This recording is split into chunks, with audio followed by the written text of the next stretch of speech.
नमस्कार, अपन समाचारमा स्वागत छ। समाचार विस्तारमा।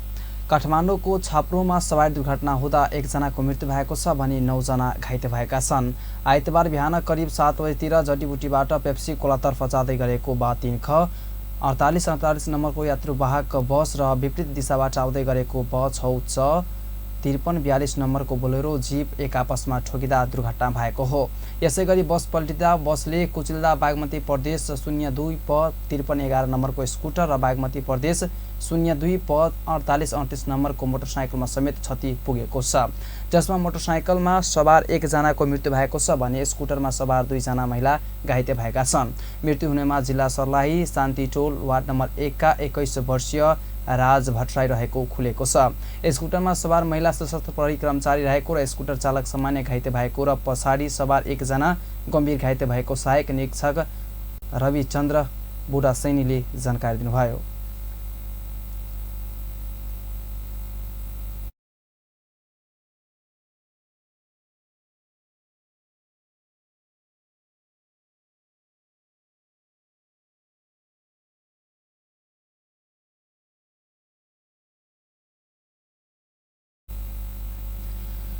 बोलेरोमा सवार 5 जना विद्युतका कर्मचारी रहेको प्रहरीले जनाएको छ। उनीहरूको पेप्सी कोला स्थित मदरल्यान्ड अस्पतालमा उपचार भइरहेको छ। अन्यको भिन्न भवन स्थित सिभिल अस्पतालमा उपचार भइरहेको छ। बिहान केही समय अवरुद्ध सडक अहिले सुचारू भइसकेको छ।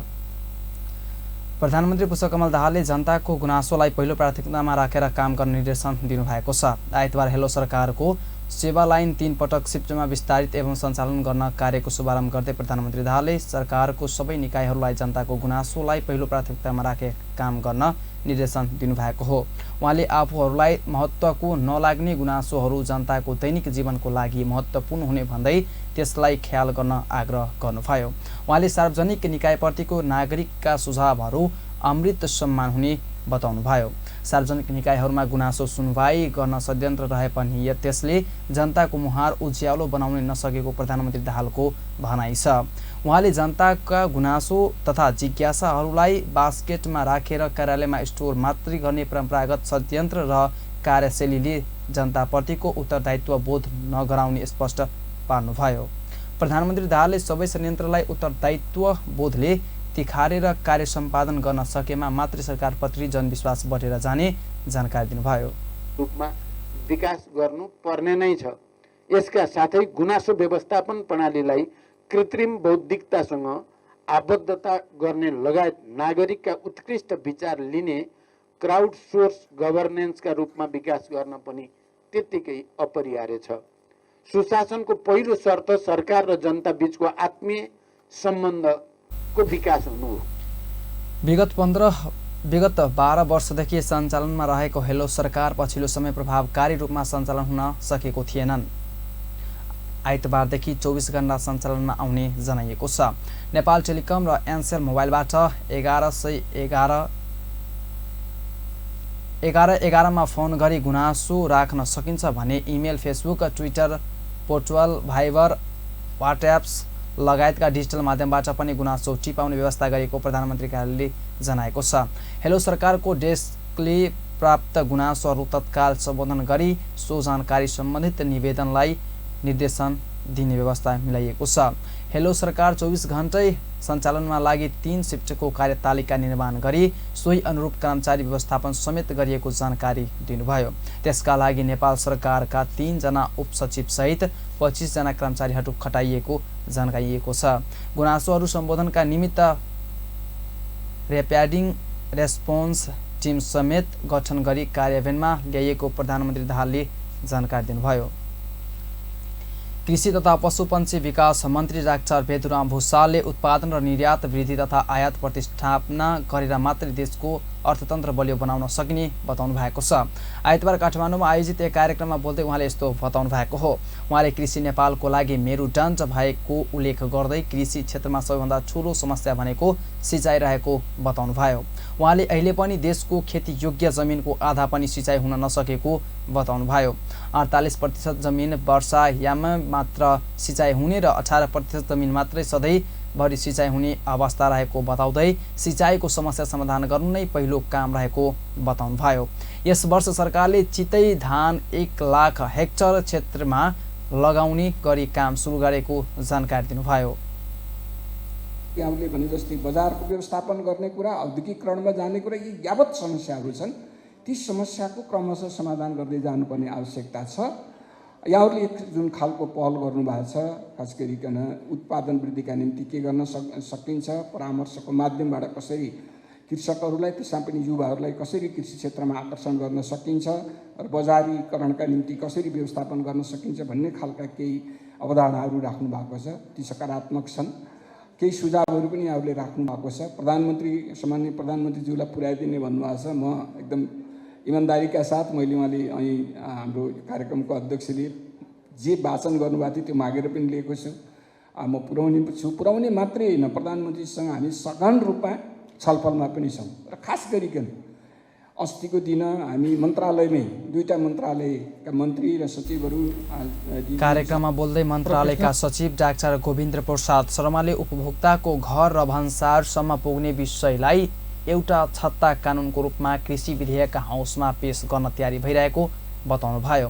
उहाँले आगामी अधिवेशनमा कृषि विधेयक संसदबाट पारित हुने र पारितपछि नेपालको कृषि क्षेत्रमा बृहत्तर कानुनी संरचनाको व्यवस्थापन हुने बताउनुभयो। उहाँले नर्सरीले अब बिरुवा बेच्दा स्रोत खुलाएर मात्रै बेच्न पाउने नर्सरी निर्देशिका बनाइरहेको पनि जानकारी दिनुभयो। एउटा बोट दिँदाखेरि 4-5वटा बोटहरू छासमिस हुन सक्छ होला, तर 100% तर उहाँलाई सोध्यौँ हामीले इन्डाइरेक्ट तरिकाले सोद्धाखेरि उहाँले स्थानीय तहबाट 50% अनुदान छ भनेर ल्याउनु भएपछि त्यो चाहिँ अलिकति किसानलाई धोका भयो। त्यसमा अब कहाँबाट ल्याउनु भयो, तर कुन किसिमले ल्याउनु भयो, यो मैले भन्न खोजेको कुरा के हो भने कार्यक्रममा बोल्दै राष्ट्रिय योजना आयोगका उपाध्यक्ष डाक्टर मीन बहादुर श्रेष्ठले अर्थतन्त्रलाई बलियो बनाउन सबैभन्दा पहिला भएको खेतीयोग्य जमिनको प्रयोग बढाउनु पर्ने बताउनुभयो। उहाँले जमिनको प्रयोग नगरी अन्य माध्यमबाट देश समूह हुन गाह्रो रहेको उल्लेख गर्नुभयो। जमिनको प्रयोग गर्ने हो, तर चिन्ताको विषय के छ भने एक त जति हाम्रो कृषियोग्य भूमि छ त्यो सबै हामीले कृषि गरिरहेका छैनौँ। जे जति हामीले कृषिको थालनी गरेका थियौँ त्यो भूमि पनि अहिले बाँझोमा परिणत हुँदैछ। पहिला कृषि गरेको करिब 40% बाँझो हुन गएको चिन्ताको विषय छ। उपाध्यक्ष श्रेष्ठले अर्थतन्त्रको समस्या पूर्ण रूपमा नसकेको उल्लेख गर्नुभयो। अर्थतन्त्र कमजोर बन्नुमा उत्पादन र रोजगारीको प्रमुख समस्या रहेको बताउनुभयो। अर्थतन्त्रका समस्यालाई समाधान गर्न कृषि क्षेत्र नै नेपालका लागि एकमात्र माध्यम बन्न सक्ने बताउनुभयो।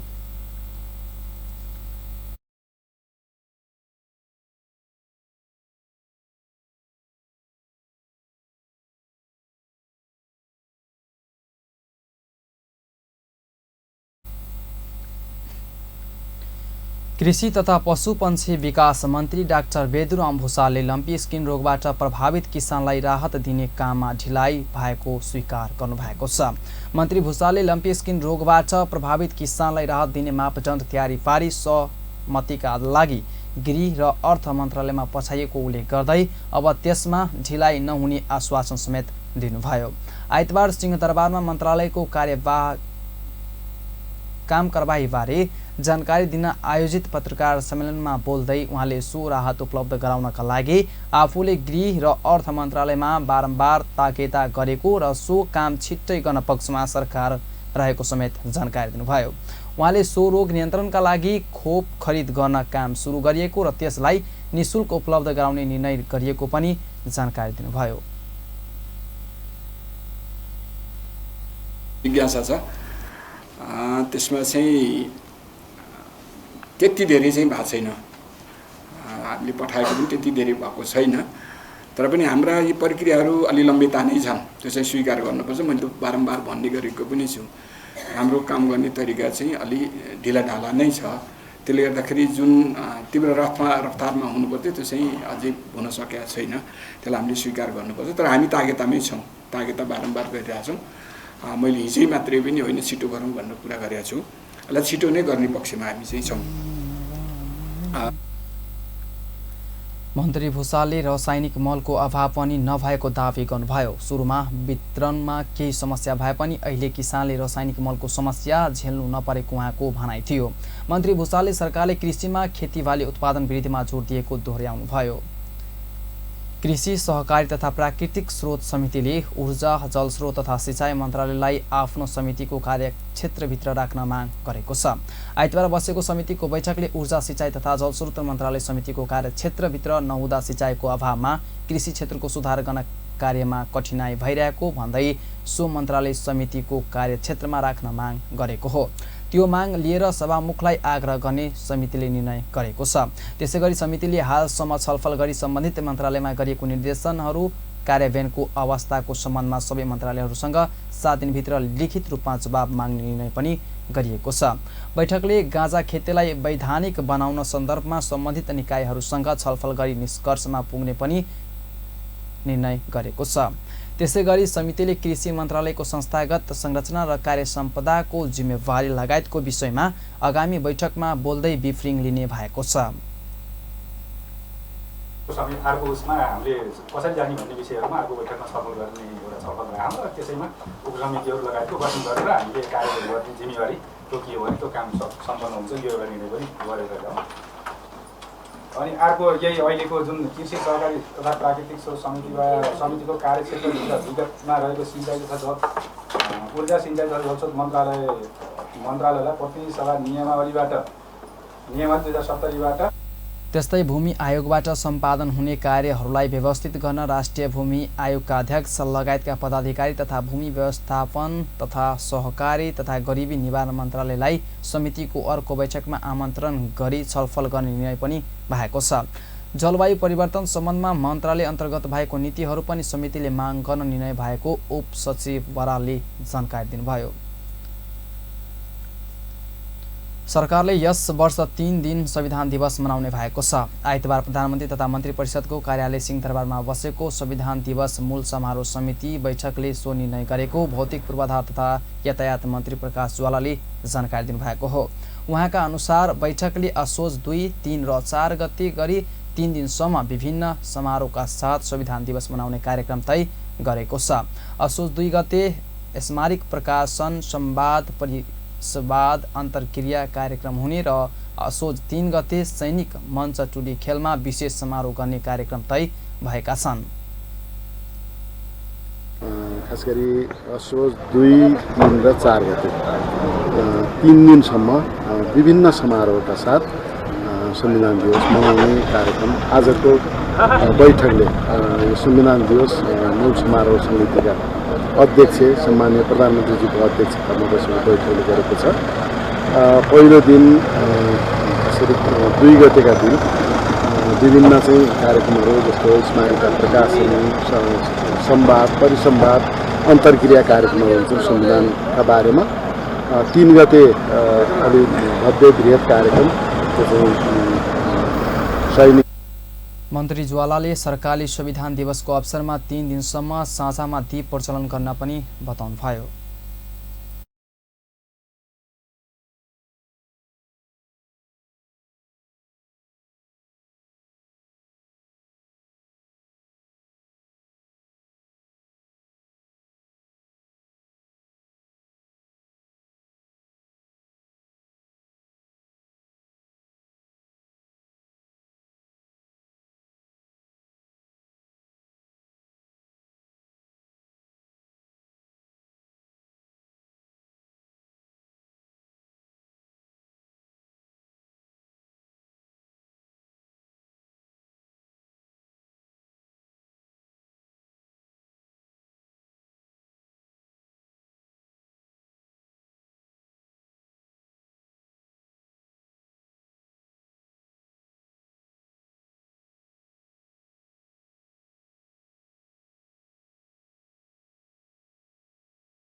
जनकपुरधाममा एक बिरामीको खुट्टाको घाउको शल्यक्रियाका क्रममा शरीरभित्रै गज छोडेको एक चिकित्सकमाथि आरोप लागेको छ। महोत्तरीको भाङ्गा नगरपालिका वार्ड नम्बर 9 का 30 वर्षीय मनदीप यादवको बायाँ घुट्टाको शल्यक्रिया गर्दा चिकित्सकले शरीरभित्रै गज छोडेको आरोप लागेको हो। शल्यक्रिया गरेपछि दुख्ने र घाउबाट पिप आउने भएपछि बिरामीले पुनः अर्का अस्पतालमा शल्यक्रिया गर्दा शरीरभित्रै गज भेटिएको बिरामी यादवले जनाएका छन्। उनको भादो 5 गते नवजीवन अस्पतालमा डाक्टर मुकुन्द झाले शल्यक्रिया गरेका थिए।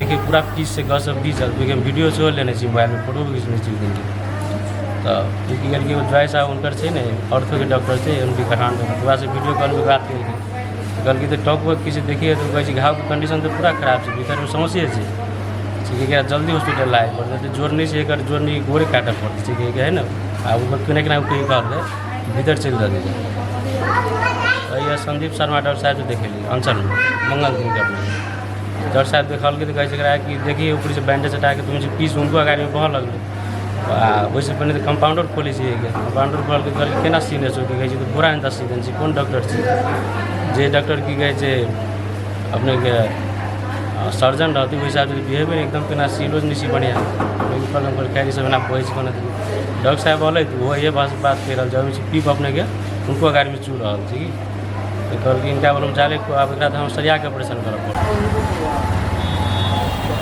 साउनको पहिलो सत्ता मोटरसाइकल दुर्घटनामा परि चोट लागेको र केही दिनपछि अप्ठ्यारो महसुस हुन थालेपछि आफूले डाक्टर झासँग जाँच गराएको पनि बिरामी यादवले बताए। शल्यक्रिया पश्चात डिस्चार्ज भई घर गएको तर घाउबाट पिप आउन थालेपछि पुनः डाक्टर झालाई सम्पर्क गर्दा फोन उठाउन छाडेको उनले बताए।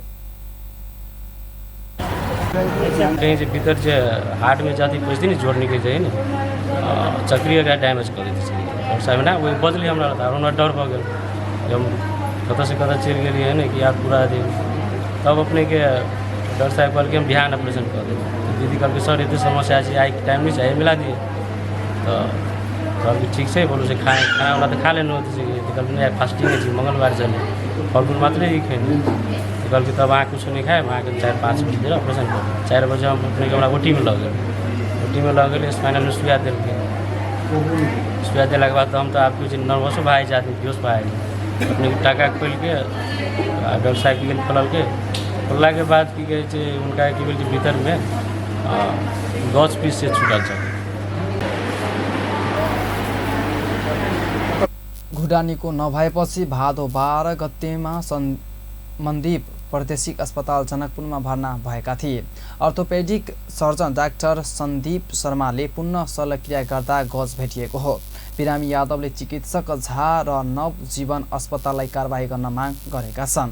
यता चिकित्सक झाले यो उपचारको विषयमा नभएर पैसाको विषयलाई लिएर बखेडा झिकिएको दाबी गरेका छन्। शल्यक्रियामा संलग्न नवजीवन अस्पतालकी नर्स रोमी यादव बिरामीको भाउजू भएको र उनले अत्याधिक रकम छुट गराउन खोजेको भन्दै छुट नपाएपछि उनीहरूले गलत आरोप लगाएको दाबी गरेका छन्।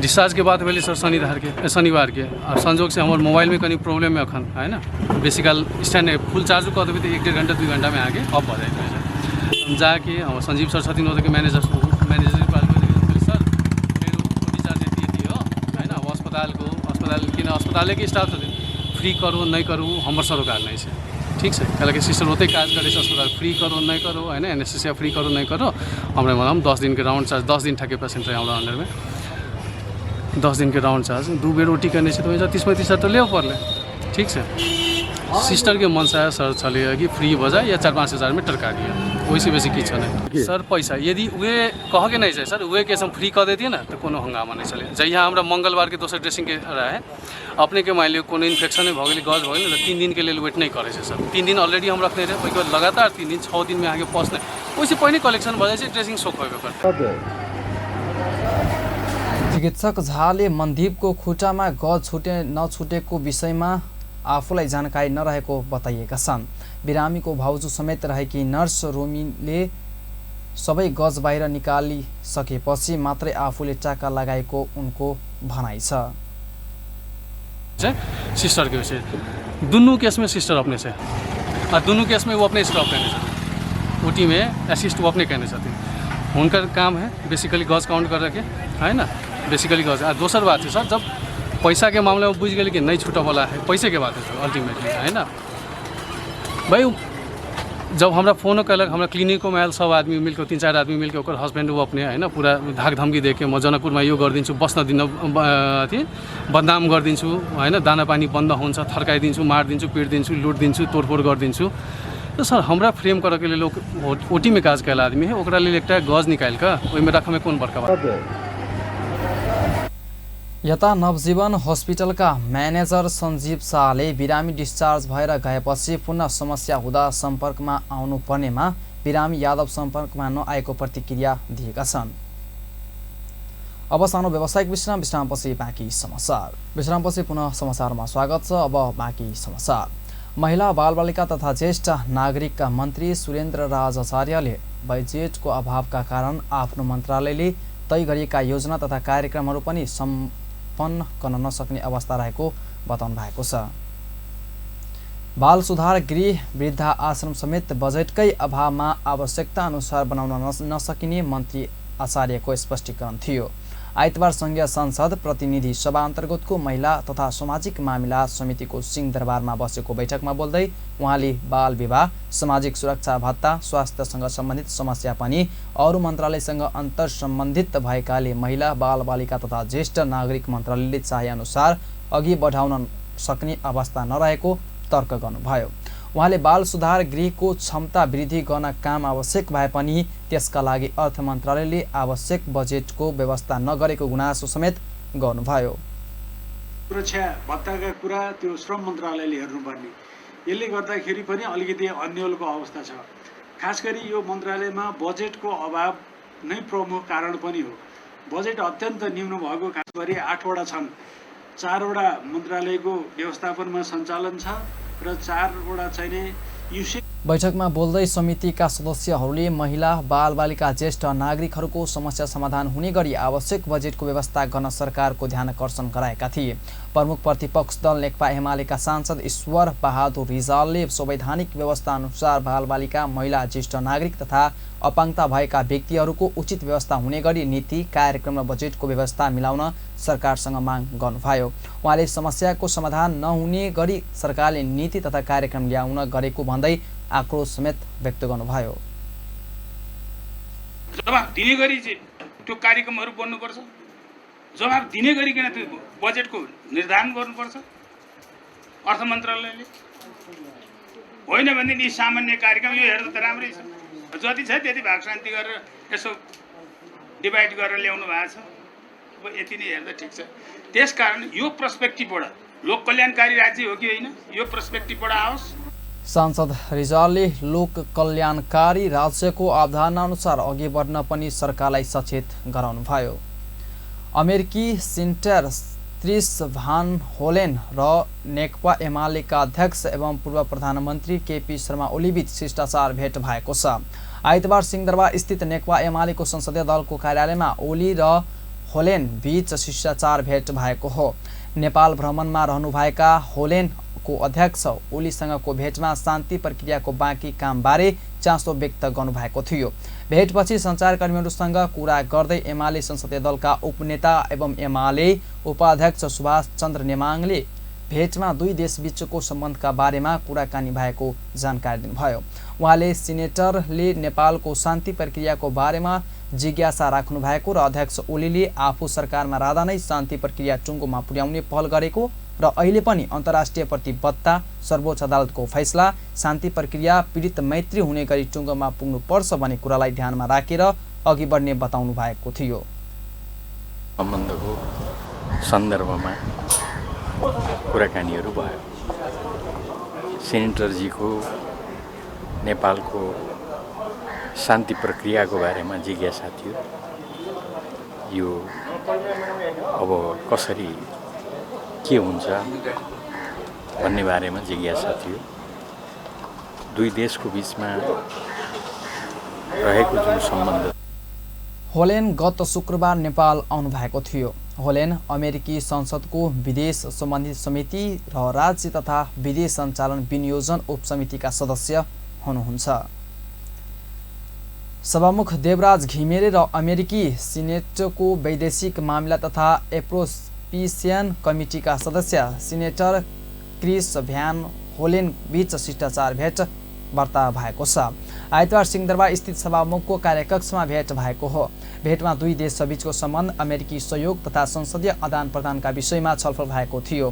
भेटमा सभामुख घिमिरेले संयुक्त राज्य अमेरिका नेपालको पुरानो मित्र भएको उल्लेख गर्दै सन् 1947मा नेपालले अमेरिकासँग द्वितीय सम्बन्ध स्थापना भए पश्चात नेपाल र अमेरिकाको सम्बन्ध सुमधुर रहेको बताउनुभयो।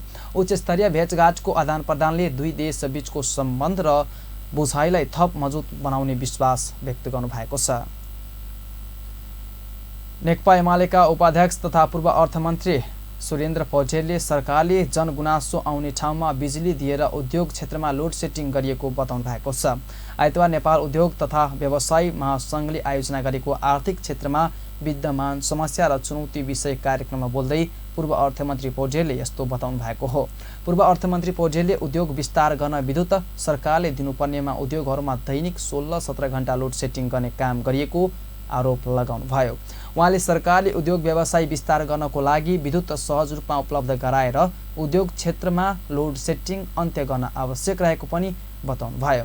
उहाँले जनगुनासो आउने ठाउँमा सरकारले प्राथमिकता राखेर विद्युत दिएर उद्योगहरूमा कट्दा लोड सेटिङको मारमा उद्योगहरूले रहेको उल्लेख गर्नुभयो। उहाँले उद्योग व्यवसाय र उद्योगहरूको यस्तो समस्या चाँडै समाधान गर्न सरकारलाई आग्रह समेत गर्नुभयो। उहाँले शेयर बजारको 12 करोडको सीमा हटाएर कुल कर्जाको 10 वा त्योभन्दा तल यति प्रतिशत भनेर तोकिदिनुपर्ने बताउनुभयो। उहाँले 10% कायम गरे पनि करिब 5 खर्ब कर्जा शेयर बजारमा जाने भन्दै यसलाई बैंकले व्यवस्थापन गर्न सक्ने बताउनुभयो। उहाँले नेपाल राष्ट्र बैंकले पुँजी बजारको खुद्रा व्यवस्थापन लाग्न नहुने उल्लेख गर्नुभयो। उहाँले शेयरको मूल्य घटेपछि मार्जिन कल बढ्ने भएकाले राष्ट्र बैंकले समयमै ध्यान दिन सक्ने, पुँजी बजारमा सुधार आउन र अर्थतन्त्र पनि चल्यामान हुने बताउनुभयो। र म सरकारको ध्यानाकर्षण पनि गराउन चाहन्छु। शेयरको सन्दर्भमा शेयरलाई चाहिँ अहिले जस्तो हिजो एउटा बैंकले 4 करोड भन्दा शेयरमा लगानी नगर्ने र बढीमा जतिवटा बैंक जोडेर भए पनि 12 करोड भन्दा लोन नदिने भन्नेलाई अहिले हटाएर 12 करोडसम्म एउटैले दियोस् या विभिन्नले दियोस्, त्यो चेन्ज गरेको छ। उहाँले विश्वका कुनै पनि ठुला व्यवसायीहरूले जेल गएर बस्नुपर्ने अवस्था नभएको भन्दै सरकारले नेपालका ठुला व्यवसायीहरूलाई हिरासतमा लिएर भन्दै असन्तुष्टि जनाउनुभयो। उहाँले व्यवसायी मीनबहादुर श्रेष्ठले जेलमा हालेर मुद्दा चलाएको भन्दै 28 वटा भाट भेटिने भएको घर बोकेर श्रेष्ठ विदेश नजाने बताउनुभयो। उहाँले व्यवसायीले गल्ती गरेको भए हाजिरीमा मुद्दा लड्न पाउनुपर्ने बताउनुभयो। उहाँले सरकारले व्यवसायीहरूलाई जेल हाल्दा अन्य व्यवसायीहरूले हतोत्साहित गर्ने र विदेश पलायन हुनको लागि प्रोत्साहन मिल्ने बताउनुभयो।